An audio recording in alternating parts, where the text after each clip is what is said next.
So today, what we're going to talk about is how to build and scale a world-class outbound program. So we're going to start real quick with outbound in 2025. So what's the current state of outbound? I'll introduce our two guests here in a moment. And then what we're going to do is talk about 7 key strategies to build a world-class outbound motion. And for those of you asking in the chat, we will send out the recording afterwards. So if you have questions, you can either drop it into the chat. There's a Q&A button at the bottom. We would like to make this as interactive as possible. Before we dig in, I want to thank one of our sponsors, Orum. If you're ever sitting at your desk and making calls and wondering, hey, is this worth doing because hardly anyone picks up? I'd like to be a little bit more efficient. Orum is a great tool for that. For any of you guys running distributed remote sales teams, which most of you are, they have a virtual sales call floor that I find really effective just for replicating that call center-like vibe virtually. So go make sure to check out Orum. Our guests today, we have Diana Gates. Diana and I worked together during the time that we trained a bunch of the SDRs at Shopify. She's head of sales development for North America at Shopify. And if I do say so myself, Diana, you run a top-notch sales development team. It's one of the best that we've seen. Wasim was on our previous webinar. Yes. He was one of the first people that I met on your team and just like top-notch. So it's good to have you here. I appreciate it. Excited to be here. We have Kyle Norton. I'm just getting to know Kyle. Talked to Kyle a couple times. He's CRO at owner.com. Kyle, you should also give a shout out to your podcast. That's mostly how I found out about you. But just putting out really, really good content on his journey at owner.com and growing the sales org. And then also just interviewing and collaborating with a lot of other senior sales executives to get their insights as well. So Kyle, great to have you on. And where can people go to check out your podcast? The revenueleadershippodcast.com or any podcast app. I personally love the Snipped app. It's like my new obsession, SNIPD, because you get like AI summaries and you can take clips as you listen. I'm not like a partner or paid to promote. I just love it. And I hope they're successful because I like the app. So use Snipped for it. Thanks, Hadi. And then if you're just coming across our stuff for the first time, my name's Jason Bay. At Outbound Squad, we primarily do sales training focused on top of the funnel. So if it's SDR teams, AE teams, AMs are being asked to do a lot of outbound into existing customer accounts. We work with some really great companies, so make sure to check us out as well. So without further ado, let's get to the content. I think a lot of you are here because you are either on a team or running a team that wants to do one of the following that you see on the screen, right? Maybe you want to make an outbound pivot because you've relied way too much on inbound up to this point. Maybe you've done PLG and you want to be more sales-led. You want to move up market. Some of those executives don't exactly fill out demo requests and that sort of stuff in the enterprise. Could be cross-selling, expanding, wanting to convert more of your MQLs, whatever it might be. These are a lot of what our customers, like the ones you see on the screen, want to do. So I think the first thing that I want to get into with you two is this question that I get asked this a lot, even on sales calls when teams come inbound. They're asking, like, outbound is so hard. Is it still worth the effort? Because this is what they share with me. Hey, we have less than a 1% reply rate to emails. It feels like no one picks up the phone anymore. And the anecdote people always give is, I don't pick up the phone, is what they say. And then for the reps that do get pickups, they have a very, very low conversion rate into a meeting. So I would kick this first question your way, Kyle. Is outbound harder than it has been in the last 2 or 3 years? Is it still worth the effort? I know you guys do a lot of this at Owner, but what's your sense on state of outbound? Outbound's always been hard and it's always changing. Business is always changing. And oftentimes I say this sort of tongue in cheek, but like, did you expect it to be easy? Like, no, like you're building a business, you're building startup, you're trying to bring in revenue. Like why would you ever assume that this was going to be an easy endeavor? Because I think we just need to embrace the fact it's like, okay, connect rates are going down, email response rates are going down. Okay, that's just play the game as it is on the field. and you need to problem solve and get creative and think about new ways to get the job done, because that's what we get paid to do. Right? That's why these roles pay so handsomely, because they're challenging and creative for the company.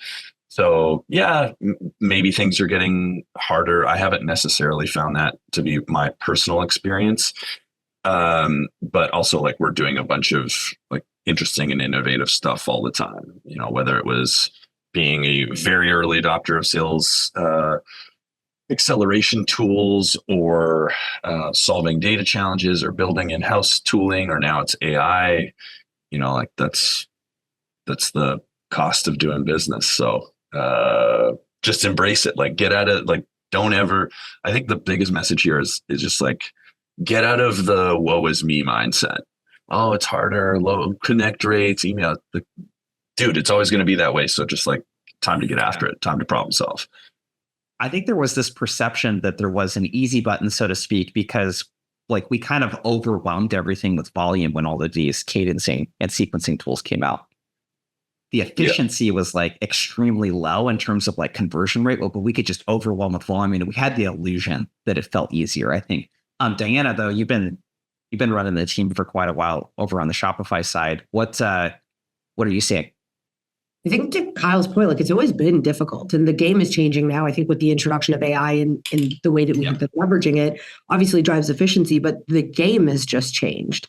So it's not like AI does X, Y, Z, and now the human element is only capable of doing the rest. It's how do you use AI? Like the game is fundamentally changing. So when we think about Outbound at Shopify, or just in any other tech organization, you have to level up your skill set. When you find that folks are not responding, figure out new ways to break into accounts, figure out ways to get creative. We were just talking about door-to-door sales. There are going to be ways today that you stand out that you wouldn't have 2 years ago. And it might be just going back to the basics of your sales foundation, but the game has changed, but it should be encouraged that it's harder. Like, that's how you win, is by learning and acquiring new skills. If that's not a part of your game plan, it's just not going to be a place where you find success. Yeah. It's like you have to actually be decent skill-wise at Outbound, I think, for it to work based on the conversion rates, especially pickup rates. You're going to talk to fewer people, but you need to be better at converting now. So let's dig into some of the pieces of the equation here. And I think one of the first things that we want to talk about is measurement. So let me share my screen again. I think the key thing here is that, like, you can't really troubleshoot or scale if you don't have proper measurement. Like there's a lot of organizations that we've worked with that are very large that can't pull basics around like activity, like what's actually happening. They couldn't tell you what the pickup rate is on a call. They couldn't tell you what the open and reply rates and all of that kind of stuff are. So it's a really, really big thing to make sure that you have like basic leading and lagging indicators in place that you're measuring. And I'll give you two a second to kind of look at this. Diana, I mean, this is one of the first things that stuck out to me when we were working together is you're like, hey, look at this badass report that I have. And you kind of walked me through everything. How do you think about reporting and metrics? And is there anything that you see here on the screen that you would like, hey, yeah, you definitely need to do that, or I don't really track that, or here's some stuff that I would add? Like, what are some of the basic things that you want to measure to determine the performance of your org? Data is everything. And I think like that's typically where when you think about coaching and building up coaches, you have to give them the trends and the data in order to conduct an analysis and decide where and how they're going to go and execute. Like, orienting yourself with data to drive decisions is critical. And I think that's a big component of finding success in Outbound. You start off with those basics: total calls, total number of activities to meetings booked. And then as you start to build this into your motion, your data needs to be enhanced as you grow. So now we're looking at conviction time within cold calls. Is it within the first 10 seconds? Is it 30 seconds? Is it 60 seconds? And then how do you manipulate that talk track now that you understand your opener is effective? So it's taking that first, pass at total number of activities, total number of emails, dissecting where the opportunity is, whether it's talk track or your messaging. Are you writing based on the right persona or the value prop, it then shifts as you enhance what data you have access to and how you coach your leaders to drive results around those things. And then you start to get into a place where you can really get critical with the data. But I would say everything on here, I think, is foundational to finding success when you're scaling an outbound team. You said something about conviction. Is that like, are you measuring, just Catherine dropped something into the chat, like the number of conversations over a certain length of time? Is that what? A little bit more aggressive than that is measuring sentiment and tone in the cold call based on the number of seconds that have been completed. So we'll look at conviction, of course, looking at like the duration of the call, but now measuring within that call, where does tone and conviction happen? Do you capture them in the first 15 to 20 seconds? Is it 30 to 60? And is it 120 plus? And then how do you start to measure against that from a objection handling? What's your pitch? What's your reverse pitch? And how do you adjust based on those different metrics within the cold call? Got it. Kyle? Yeah, I think the challenge people have is everybody knows data is important and they wish they had data, but the challenge is your reps don't give you that data because either you have an engagement problem, people don't care to do the thing that is challenging in order to help the business. And we can talk about solving for engagement later. Or it's a systems issue and you haven't made it easy for your reps to give you that data. And so like I just shared a sample sentiment and disposition chart that you can borrow in your business. And you have to make it easy when your reps are logging their calls through Orum or if it's SalesLoft or whatever it is, and quickly give you an idea of what happened on that call, and quickly pick the sentiment. Did you connect with a decision maker, with a gatekeeper? Was it no answer? And then what happened? And if that is just a mess, if your sentiments and dispositions are a mess and they're confusing, then you'll never get anything valuable there. So how can you solve the business process problem? That I think is where people get stuck a lot of the time. Love it. So making sure that one, you're tracking the right reporting, and then two, check out that Google Drive link that we dropped into the chat there. There are quite a few dispositions actually that I don't see a lot of companies using. And sometimes it's simple stuff like, is this the wrong person? Is it the wrong phone number, et cetera? Like not having some of those basic things to like make sure reps don't call them again in the future, I think is really big. What you're seeing here on the screen, this is like an advanced version of like a breakdown you should have for every single rep. One of the companies that we worked with that saw really good success with their frontline leaders and being able to really problem diagnose around their coaching was every rep they could see if, hey, is this an effort problem? Are they not sending enough emails, making enough calls? Is it an efficiency problem? They have trouble getting people to connect over the phone, reply, et cetera. And then even breaking down their conversion rate of how good are they on the phone at getting meetings versus email. Another metric that I like there on the very far right is a rep's effectiveness. We called this the rep's load. Back in the day, it was the load you carry on your back, the amount of effort that it takes to book a meeting. And we'll share this. This is in Excel for the people commenting. We'll share this deck out so that you guys have it too. But there's a really good indicator there on the number of activities it takes to book a meeting, because that's a really good way to see how stressed out that someone might be or how likely they are to not want to do their job anymore. So having a dashboard like this is really, really money. We don't need to spend a long time on this because we could honestly spend a whole hour talking about it, but I have to ask you two about attribution, and Kyle, I'll ask you first. What are your thoughts on attribution? Like I see so many scenarios and probably 2/3 of our clients are arguing back and forth on whether marketing should get credit for something versus SDRs versus the Salesforce stuff. How do you think about attribution? Very much a waste of time, in my opinion. I do want to understand what channels are effective and where I should be allocating resources and capital. But at the same time, first touch, last touch, multi-touch, weighted attribution, like it the is it sales or is it marketing thing is irrelevant. It's never just sales or just marketing. Yep. Marketing is in charge of building a brand and a following and trust at scale, and sales is in charge of doing like targeted outreach with effort and craft. And so I think that's usually like an organizational design problem or a trust problem internally. Demand gen reports into me directly here. That hasn't always been the case in my career. And even when it hasn't reported to me, like it hasn't really been a battle. I've had battles with marketing, but it hasn't been a battle. It hasn't been a battle for a while since I've worked with great marketers. And so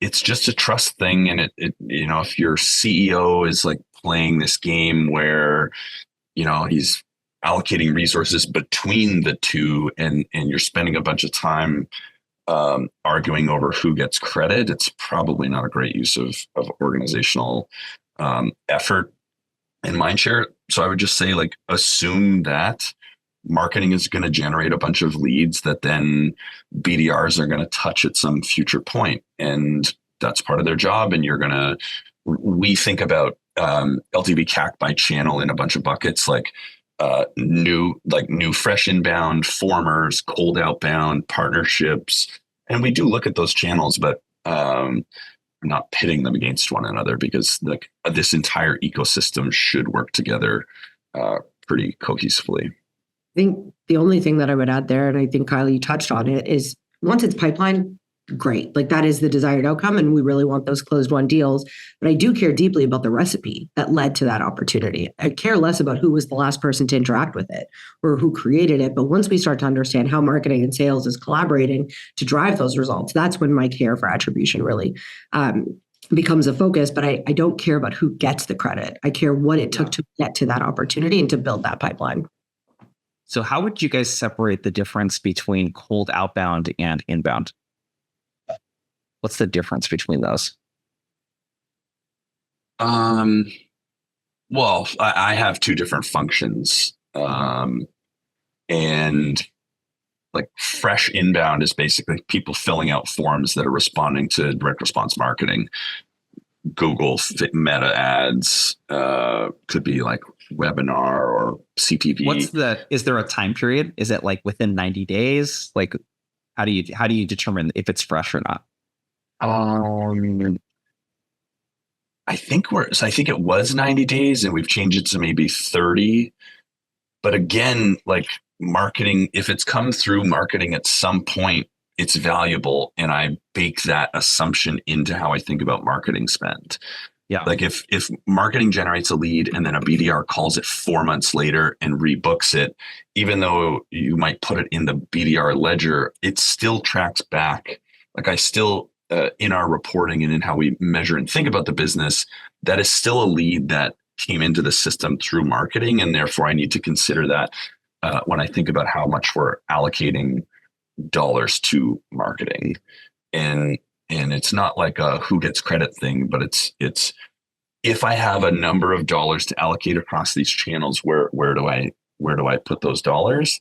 And we have a pretty like seamless collaboration across those teams right now. And if because what you end up getting is like, if there's a fight about it, then like think something we're doing right now. So we were behind on the number midway through March. And so we're like, okay, time to problem solve and get creative. So let's instead of waiting 14 days to let outbound BDRs touch inbounds, let's just like, as soon as they go through that SDR cadence, they're going to immediately get to a BDR. And does that mean that it's like not marketing generated anymore? No, like I don't care. I just want the pipeline, and we'll reconcile a bunch of it as we go through the reporting at the end of the month. I think that's one thing that we do a little bit differently is we consolidated the two roles, Kyle. So when an SDR is outbounding to an account, if it comes inbound, they are just as excited at the opportunity to convert that inbound lead. So that has been really, really helpful for us, is just splitting the two things and just making it a single role, one single function. qualifying those leads, but also being in control and being motivated Yeah. to keep those accounts warm. And this is a rant for another time, but I never understood why like the progression would be the first job in the sales org is inbound SDR, then you graduate to an outbound SDR. It's like, okay. Well, because outbound's harder. I know, but you graduate to outbound, like you get rewarded for doing a good job by doing a harder job and getting no inbound leads to work with. I don't know. I just never understood that. But that's a mindset thing. Like we should at all points in our lives be trying to graduate to a harder challenge. New levels beget new devils. And so I think because if your pursuit is mastery, you need resistance to develop mastery. And so if you're just doing inbound forever, it's too easy. It's like trying to get huge biceps lifting 15-pound weights. Like you can't do enough repetitions to build muscle mass. And so you need a harder form of resistance. Well, cold outbound is that harder form of resistance. Being an AE is our harder form of resistance. For sure. We could spend a bunch of time talking on that too. So let's dig into strategy. So this is the piece that I'm pretty excited about. This is where we spend a lot of our time. I think one of the big problems is a lot of organizations when they're going outbound, especially for the first time, is they try to be all things for all buyers. Hey, we have all of these different things that we do. We can sell all of these different solutions. We solve all of these different problems. Or my favorite, we're industry agnostic. The thing that we're always trying to get people to see is that like the pipeline, like we really want it to look more like a martini glass. Like outbound is really about like, where are the good opportunities and how can we go way deeper on those opportunities and filter out some of the stuff that's not as good. And I'll give you some examples of this in action. I can't mention the company name, but we worked with a client recently who generated the most amount of pipeline that they've ever generated on the SDR team. It was 3.12 mil to 8.4. And one of the big things that they did is they just said, yeah, we sell to 11 industry verticals, but these 3 is where we win 80% of our business. We're only going to have the SDRs do that. Hyper segmentation is another strategy that worked really well for a client of ours, Armis. They just said, hey, there's 2 enterprise verticals that we sell into. Like, we're just going to ignore all of those. We're going to put our AEs on those accounts. We're going to target the BDRs on those accounts. And this is such a simple exercise that I feel like it's just a huge missed opportunity around how we segment around industry, how we narrow personas. So GoGuardian's the companies that sells ed tech. But again, they looked at who are the key buyers that are participating in our closed won deals, that if we don't get them, we don't win those deals. Like, let's just focus all of our outbound effort on getting those folks to the table. So I got one more thing that I want to share, but before I do, I wanted both of your takes, and Diana will kick the question your way first. How do you think about the strategy element of like where to help reps point their efforts and how to help them prioritize that piece? Because that's a really big part of the strategy. I think it's so, one of the mindsets that I have is if an SDR is not able to make their decision of what they do next within the next 15 seconds, your system has failed them. They should know exactly where to go without needing to make massive business decisions. I feel that way about picking up a cold call. Like, don't do 2 hours of research for a minute cold call. That feels chaotic. So helping them identify like who is your targeted list within your book of business, and helping them even start with a book of business, the tiering, what goes into that criteria? How do we identify a tier 1? What does that look like? And give them the tools to understand who our ICP is. What are the personas within that business that are going to care to talk to us about the impact that our platform can offer them? So I think for me, it starts off as like define your ICP and make sure that they understand that to their core, and then help them identify within their books of business and within their account lists, how do they then build targeted lists based on that? Is it based on specific industries? Is it based on persona? Is it size of business? But those are all individual lists within their book of business. So it's helping them directionally understand who, what, where, and why. Are there any kind of golden nuggets that you guys have found or examples that you could share of like, hey, we had RevOps run this report on a closed won or closed lost deals or meetings we set that turned into pipeline? Are there any nuggets that you would direct someone to like look for outside of, hey, who hops on these calls on these closed won deals? Who is the first meeting typically with? What industry is this account in? Are there any other things that are maybe more nuanced than that? You want to take every input criteria of what an account or a person can look like, and then just run a regression on it. So we've built a machine learning model that does this, and which is the most fulsome way to do it. But you could do this more manually, where you say, okay, these are the elements of an account. It could be the industry sector, company size, the stuff that they've mentioned on their earnings calls, or the growth velocity. Like you as a business sort of know what your best accounts look like.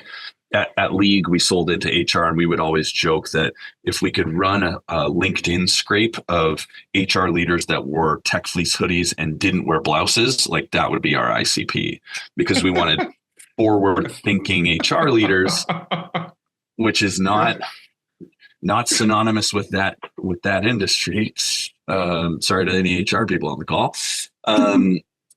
But what makes a good buyer, and then are you enriching every account or lead with that information so that then you can run a regression or a correlation on those criteria?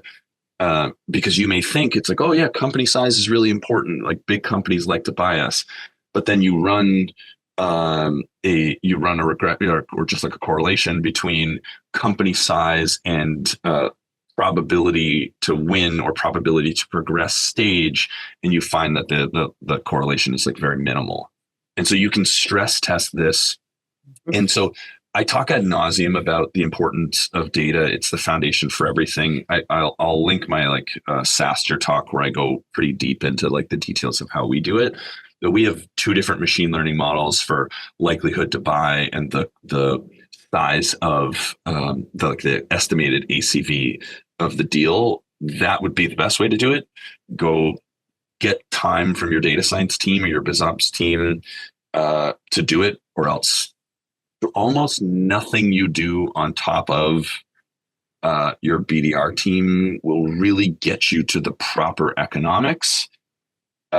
If 30, 40, 50% of the time your BDRs are calling leads that are not in your ICP, they're okay, but not great. 20% of your leads are directors, but really you have to talk to a VP or a C-suite to get a deal done, or really generate a meaningful op. You'd be shocked when you do this analysis of the leads and accounts that your BDRs are touching, of what they're spending time on. And it needs to be centralized. You have to have your RevOps and data ops teams own this. Don't let your BDRs do the lead research. That's a path to nowhere, in my opinion. Yep. Let's keep going. So upgrading the offer, this is something I'm really big on right now, is how are we rethinking the thing that we are giving the buyer, the prospective buyer, in return for their time? And this is something I thought you guys do so well at Shopify, is every rep is trained to actually, especially for some of the larger enterprise, folks, it's dude, you can experience the brand. There's a website audit tool that you guys have that automatically pulls load time on the site compared to 3 or 4 other industry peers. Do you want to talk a little bit more about that, Diana? Because I think being able to come to the table, and I have multiple examples of this I'll share with everyone in the audience, of how do you just make it more enticing to meet with you besides just getting a demo of your solution? I think one thing that our SDRs believe across every segment is the value that they bring to the conversation. So they are not there just to book a meeting. They understand our product to each scale, that each product at Shopify within our suite will drive value to their team. So something that we've been doing as of recently is this concept of a hyper audit.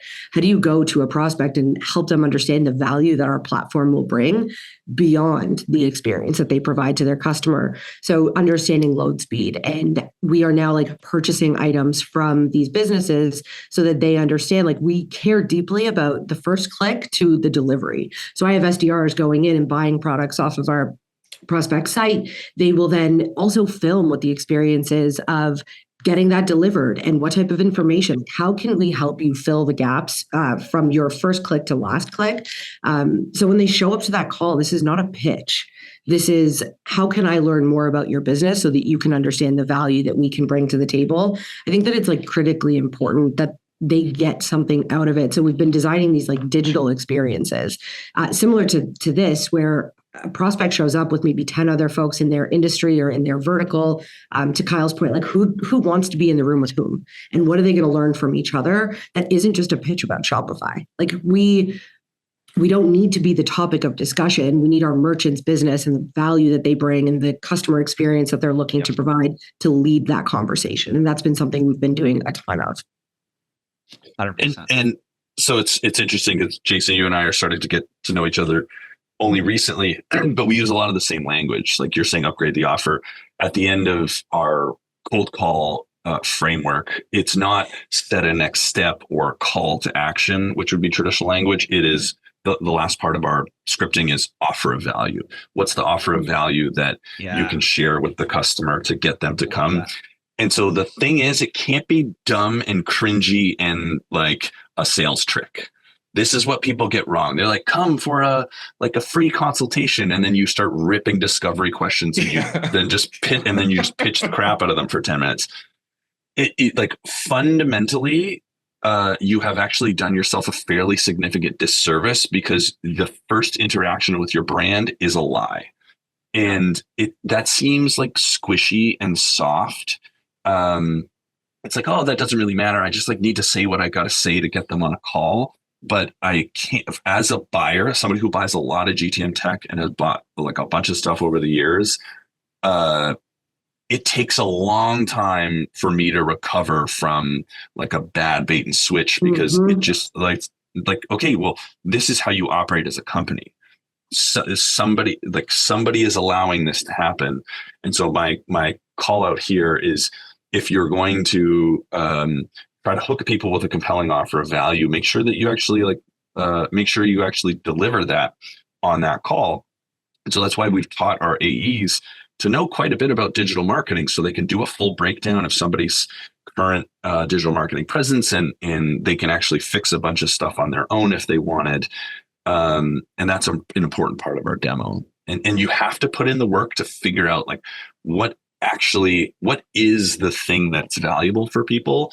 And this goes right back to Challenger, the largest ever study of sales that had ever been done. When it was done, what's the first part of the Challenger methodology? Teach, tailor, take control. It's teach, but it has to be legitimate teaching. So spend the time, instead of like on cold call craft, spend the time on figuring out like what's actually valuable for your AEs to do on that first call. And then your conversion rates will get better because people will be legitimately excited about it.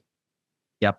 I'm going to give you guys a couple of more ideas on what that offer could be. So if you're not selling Shopify or owner.com, where you can go onto a website, let's say, and see, there's a couple of other things. This requires some help from marketing. But one of our clients, Simpler, what I thought that was so badass they did is their marketing worked with a third party to like mystery shop 200 plus e-com businesses. So imagine I give you a call, Diana, and say, hey, it's Jason from so-and-so. Was just on yours and a few of your competitors' sites and noticed that your load time was 3 times longer, or your response time via chat was 8 hours, or I sent an email to your support team and it took 24 hours to get a response. Like they were able to compare some of that stuff with like actual data. And like, it's the just ultimate cold call opener when you can do that. Path Robotics, this is a company that sells a very technical automated welding solution. Their SDRs were really good at selling what I call the blind date. So it was, hey, Kyle, I'm actually going to put you in touch with Diana. She's got about 8 years of experience working with operations professionals like yourself in a manufacturing environment. And we're working with companies like X, Y, and Z. We're going to show you how they're automating some of those really hard to automate parts. It's like, that's all it took. Just like the person, like pitch and sell the person's expertise that they're going to be meeting with. If you're an SDR setting up a meeting for an AE. Okay, let's keep moving. So messaging. All right, we're going to have to move a little fast through this one. I think with messaging, I believe, and I'm curious what you two think, I think that organizations provide way too little guidance to reps. I think they're fearful of using scripts. it's like a bad word in the in the sales work, right? Kyle, what's your take? I know you have a philosophy around this, but what is your take on talk tracks, scripts, templates, giving stuff to reps to say versus letting them kind of do their own thing? Is there a happy medium in there somewhere? Like, what's your take on scripting? Scripts are cool. Everybody should have a script. You should try as hard as you can to keep your reps on script. I stole this line from Katie. You can let them color outside the lines and innovate, but they have to imitate before they innovate. That's like a really big piece of it. So scripting is super critical. And I'll share something slightly different on scripting here. The important part of a good script, in my opinion, is like, what is your core positioning? What is your core belief about the market?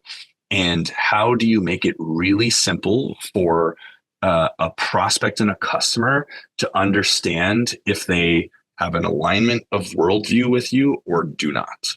Because so this comes from Mike Maple's book, Pattern Breakers.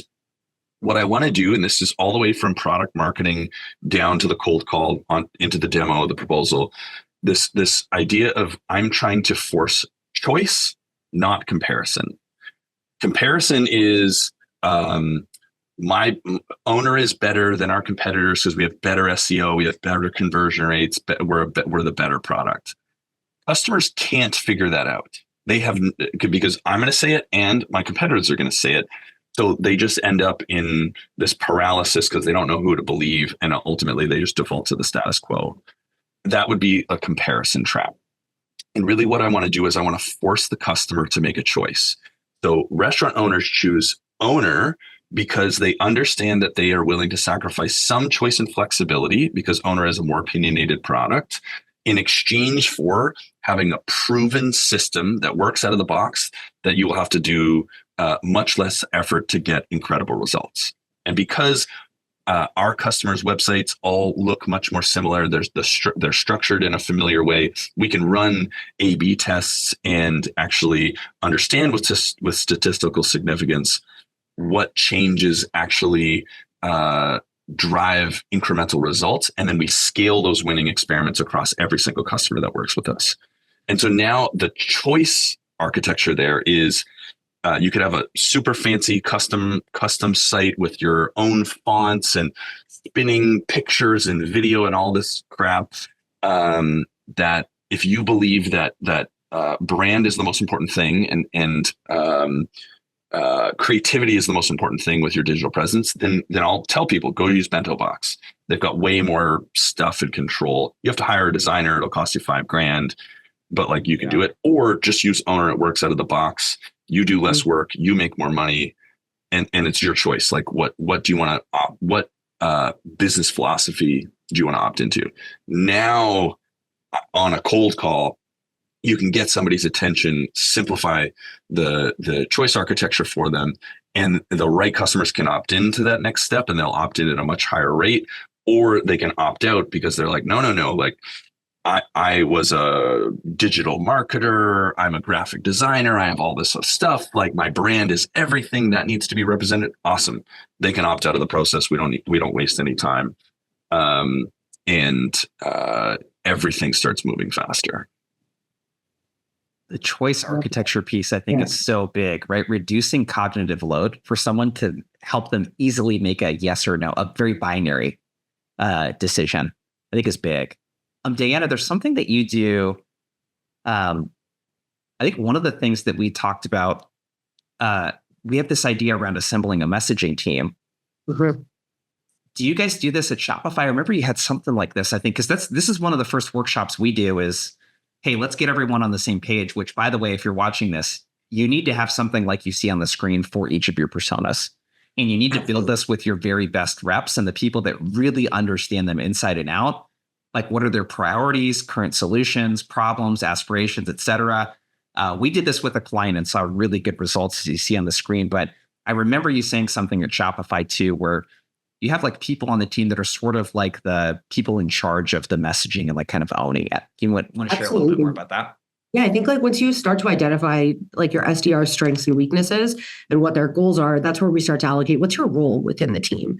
So having a messaging team is critical for success. They are the thought leaders in the room. They're going to be the ones that are also giving peer feedback more often. But it's so important that as you find those folks who understand our ICP, are likely our more tenured SDRs, they start to drive up these like proven templates that we know are going to work, and then we deploy it across the rest of the team. But there's accountability and ownership to actually look at the results beyond our managers. And I think that that's where we find a ton of success on a player level is our SDRs are now inclined to go in and look at the metrics and understand, hey, I built this. And is it as successful with this rep? Or what is that sort of nuance that this rep brings to the table? And then how are we adapting against those best practices? So it gives us this opportunity to have extreme ownership on the rep level beyond the manager. So when we run a campaign, we have a single SDR per segment, per line of business that is the messaging person who will meet with marketing and come up with the messaging and then be the one who actually deploys it to the rest of the segment. So there's extreme ownership associated with that.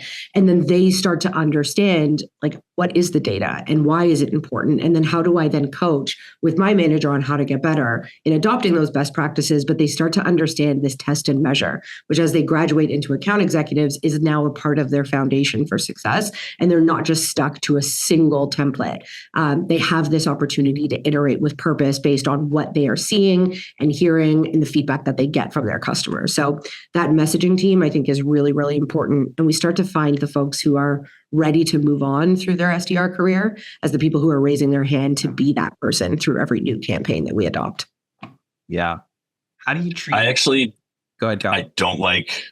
I find it's not that helpful having reps involved. They don't know enough about the psychology and craft, and so I've found it to be a distraction.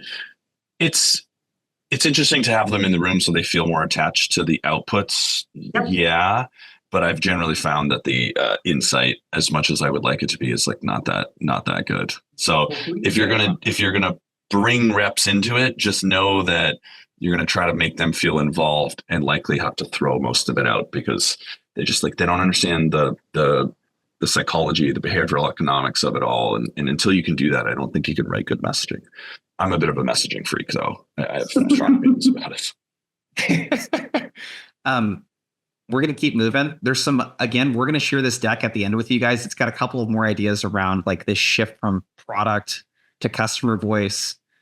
Customer snippet bank, I think, is really important too. Like having ready-made customer stories that are 2-3 sentences long with logo, first name basis, kind of thing is really important as well.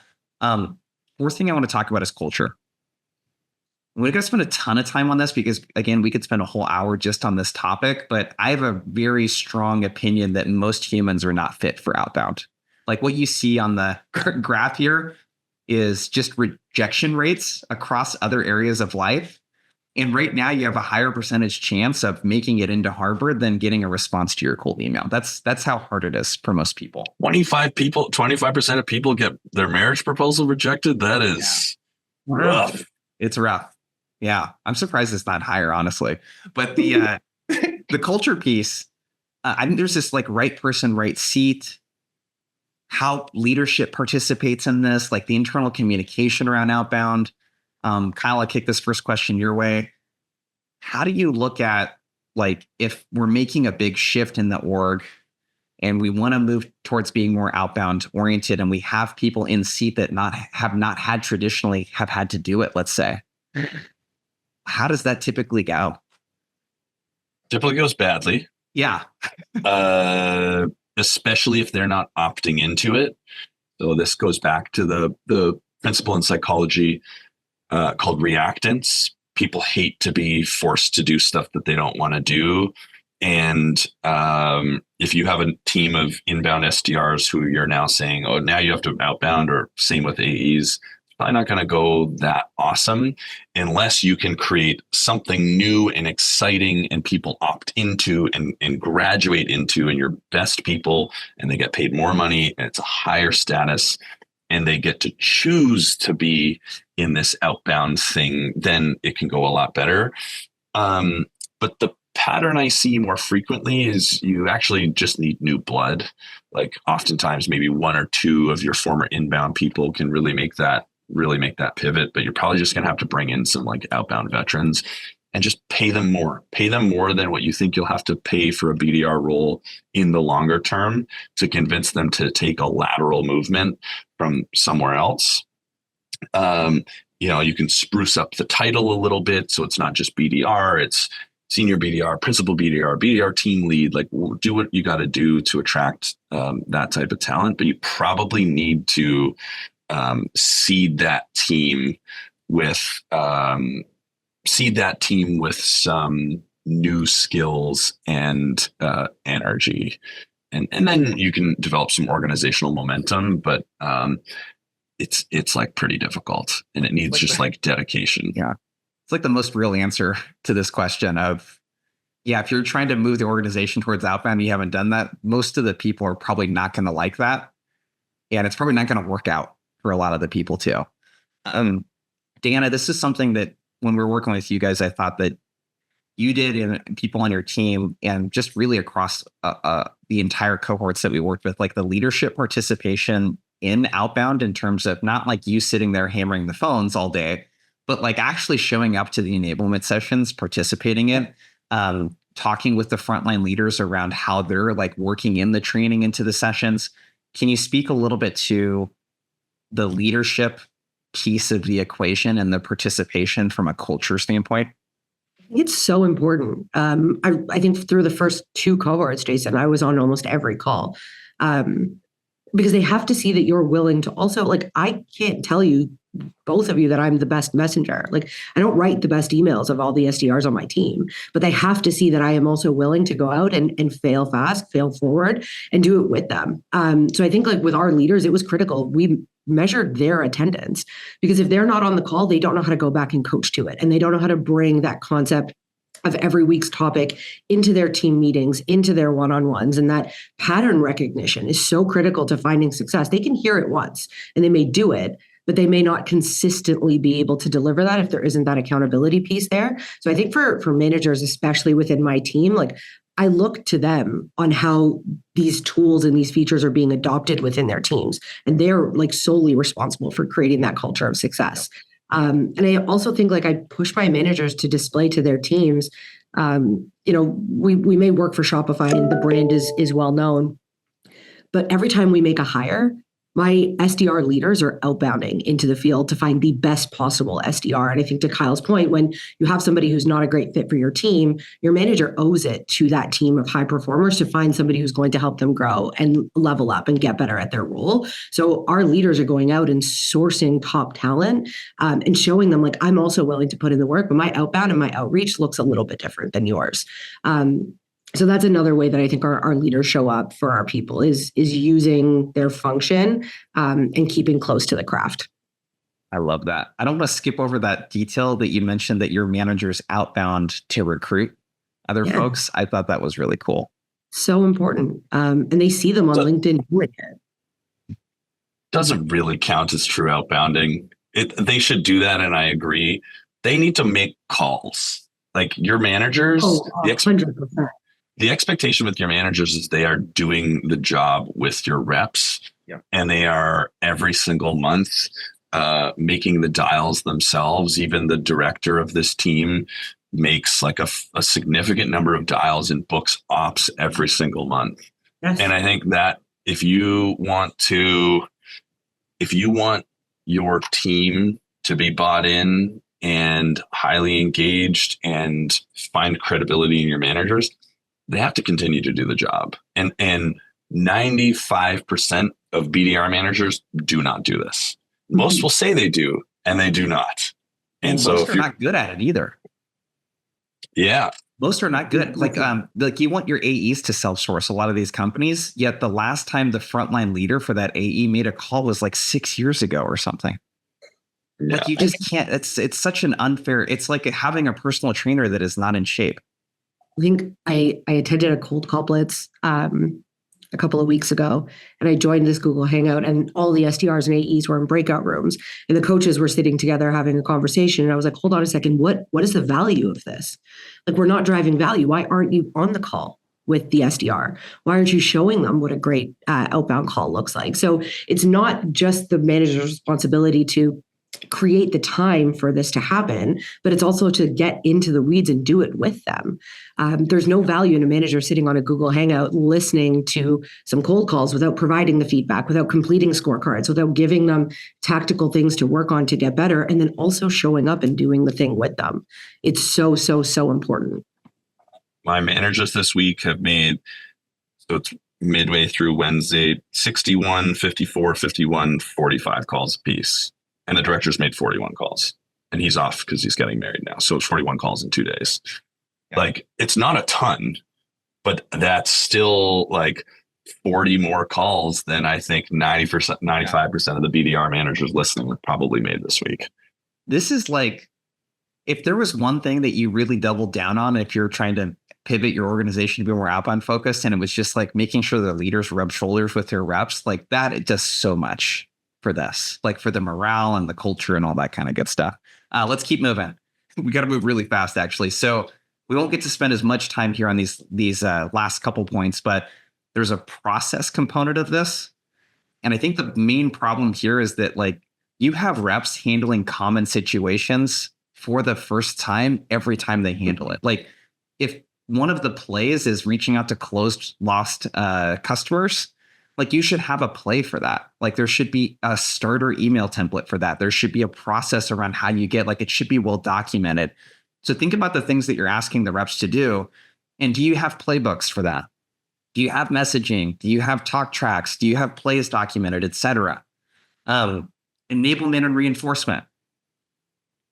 I think a really big thing here that I want to spend a minute or two on is, I think people put a lot of pressure on enablement teams to be miracle workers, and enablement sessions in themselves don't create behavior change. It's just sharing of information.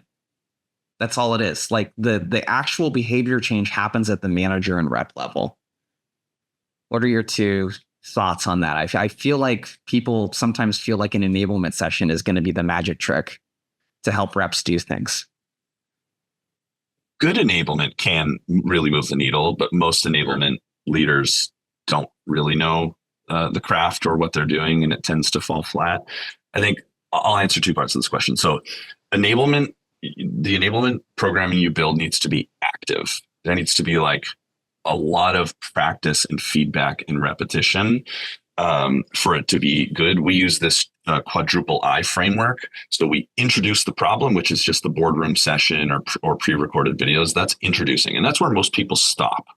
Then the isolation is next. Isolation drills are practice reps. So we use a sales simulator called Avara for it. We can spin up like custom sims for any particular scenario that we want to practice. And so they'll go in and rip like 20, 30 Avara sims as isolation drills. And then they'll do that with their manager a bunch of times as like a last sort of isolation practice. And then they integrate that into the real world. So introduce, isolate, integrate. And integration is, okay, go do that in the wild. And then the fourth I is inspect. So go do it in the real world, bring those examples back of you trying that new skill with live fire prospects, and get expert feedback from your manager. If your enablement program looks like that, it will be highly effective. But that's you can see how that's integrated with what managers are doing. It's not sort of in isolation. So that's how I would think about building high quality enablement programming. And then the other thing that's important here is just do one thing at a time. Here's the other piece that most managers get wrong and most enablement programs do wrong. What is the smallest component part of this skill you're trying to teach, and just focus on that. So don't teach a cold call. A cold call is like 12 different things. Yep. Just teach, are you teaching openers? Are you teaching offers of value? Are you teaching knee jerks and early interruptions? And I'm just going to do reps and reps and reps with progressive resistance in those isolation drills. If you can do those two things, have like a proper structure with isolation, integration, and inspection, because everybody just does introduce and then go. And you can focus on like one component part at a time, you'll have a lot of success. Love it. Love that acronym too. Diana, anything else you would add? And then we got to take off here in a couple minutes. No, I think Kyle nailed it. I love that acronym as well. I think everything that happens after the enablement session is actually where it comes to fruition on the calls. So making sure that your managers have the right systems to measure success, provide that feedback. But I think Kyle, like that one point, like we do an outbound moment of the week where every week we focus on one element of making their outbound better. And then we measure against that. So it's, I think that one thing, otherwise you're standing at the bottom of the mountain. And again, if they don't know what to do within 15 seconds, we have failed them. So give them the opportunity to make quick decisions that feel really simple. Love it. Awesome. One more thing before we hop off. I'll drop two things into the chat. There's your slides. We're also offering free cold call audits right now. So if you're a sales leader, you have more than 20 reps, you can send me an email to jason@outboundsquad.com with the word audit. And we'll do like a quick like run through of your process, let you know where you can improve it, etc. So go make sure to check that out. The slides, I don't know if it's going to let all of you in there at the same time because we have a couple hundred people on here. Check that out in the chat. Diana, Kyle, thank you for coming on. Diana, where should people go to connect with you? Is Shopify hiring, like any of that kind of stuff? We are always hiring. I've got my LinkedIn, always looking for the best in the business. I'm hiring on a leadership and on an IC level. So I'll drop my LinkedIn in the chat. Cool. And I've worked firsthand with the Shopify crew, like awesome culture. So go make sure to check out Diana and connect with her and do some outbound. Okay. Don't just like apply through the job board thing. Like send her a cold email or something. Kyle, what about you? Are you guys hiring? Where can people go to connect with you, follow you, all that good stuff? Yeah, we're hiring SDRs and BDRs exclusively in Toronto, 5 days a week in office, right downtown. Yeah, lots of great things about Owner. We're pretty hardcore though, so it's not for the faint of heart. I try to be really honest and upfront about that. Like, we're going to push you pretty hard to be great, and that's not for everybody. So if you're down for in office and the culture and learning that it brings, and you want to do this on hard mode, hit me up on LinkedIn. Just you'll find me, Kyle Norton. It's easy. And go make sure to check out his podcast as well. That's all we got, folks. Thank you, Kyle. Thank you, Diana. Thank you, everyone, for engaging. And that's all we got for you. Have a good rest of your day. Thanks for the invite. Bye, guys. See ya.